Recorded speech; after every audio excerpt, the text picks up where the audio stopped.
Ladies and gentlemen, make some noise for the first act, please. Start clapping. As you welcome to the stage, Mr. Liz Smith.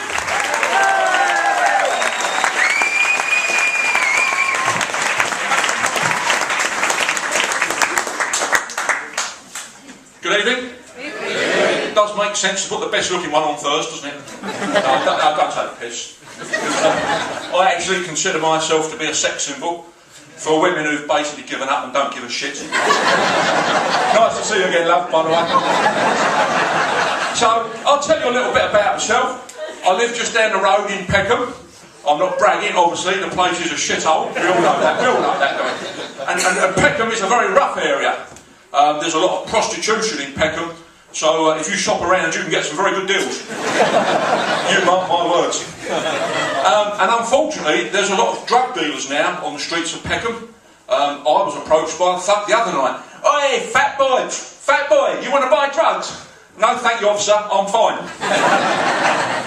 But although I've grown up in Peckham, I was actually born in Northern Ireland. Both my parents are from Northern Ireland, and I'm very proud of my Irish roots. But that's not to say, of course, with an accent like mine, that I would go into a pub in Belfast on a Saturday night. "Oi, Savile, oi, get off me donkey! I know you all think I'm a cockney twat, but I'm a paddy just like you lot. Let's drink some Guinness and do some Irish dancing." I would not do that. I would not do that again. Not after what happened last time. Fuck me, I only just got away. So, my dad wanted to get the family out of Northern Ireland back in the early 1970s to escape the poverty and the violence. So obviously fucking Peckham it was for us. When we arrived in Peckham, my dad wouldn't let me go to the local school because all the black kids. Well, no, he wasn't racist, it's just I had an exceptionally small cock and he thought shower time might be embarrassing.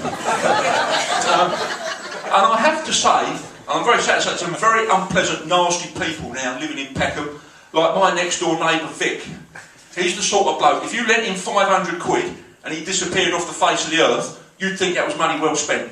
Right? When he's not rummaging around dustbins or sucking cock for drug money, he's a total pervert. Right, nice, you get a picture of that. He come round the other night all excited because he's heard a rumour that Ann Summers are doing a back to school range. Oh, calm down. But we have got our own community support officer now, down in Peckham, so we can all sleep easy in our beds now.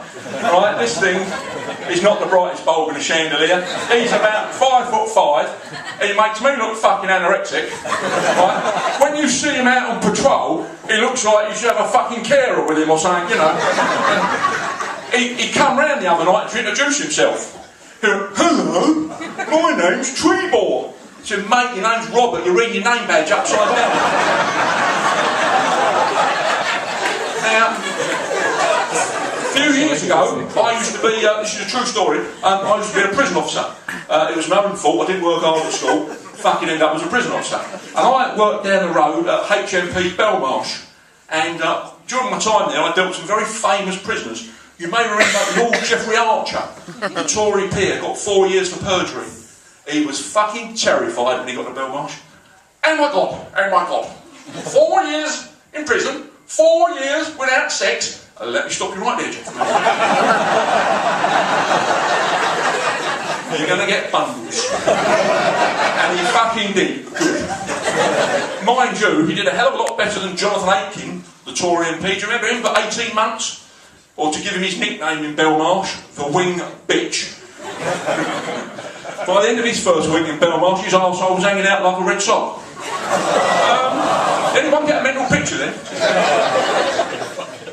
Now, this next bit actually makes me sound a bit pikey, believe it or not, but thank you.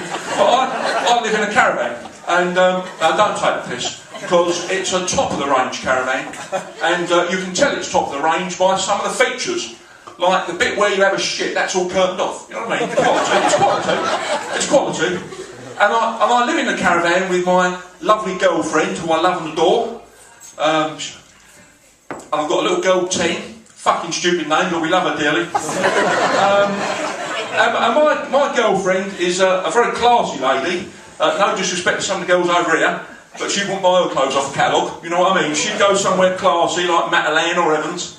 No disrespect, you lovely girls. In your own way. So to finish off my little bit, because we're only doing quick 5 minutes tonight, I saw the doctor the other day.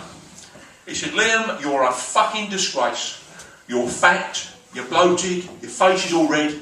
You've let yourself go, man. This wasn't at the surgery. He saw me in the street and shouted out his car window. So I made an appointment, went down to surgery to see him the next day. I said, look, Doc, I've put on a lot of weight recently, and I'm really concerned that I might have a thyroid problem. He said, what you've got is a fucking cake eating problem. You're a greedy bastard. He's a very down-to-earth man, my GP. But he said, Liam, I'm very worried about you. He said, so I want to run some tests. He said, so I'm going to need samples of your blood, your urine, your sperm, and your excrement. So I said, well, you might as well hang on to these from last Saturday night then, Doc. We've had you bucks in there. Who wants the girls? I'll sign them afterwards. Ladies and gentlemen, you've been absolutely top class. My name's Liam Smith. I'll see you again. Cheers.